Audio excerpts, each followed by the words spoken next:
Ô, chả nên mình nhỏ này chả, giờ tôi giờ phải chỉ ra em tôi nói rồi. Giờ thì ra em tôi nói gì tôi tôi nói nó.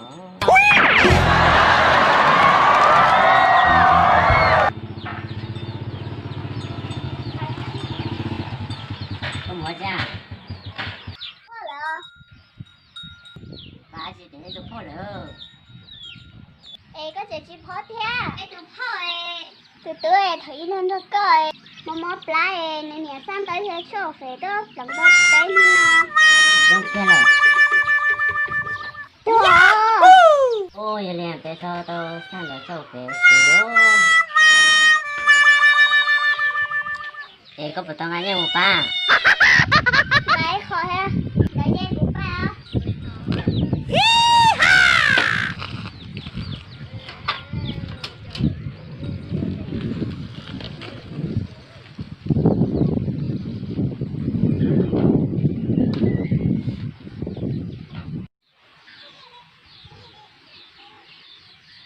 Ô, bây giờ là sớm mày nó mà, tha sớm mày hằng rồi.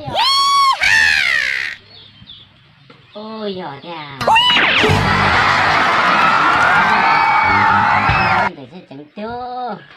Tụi mới chăm không là kẻ. Đâu kìa. Em tôi không em sẽ được.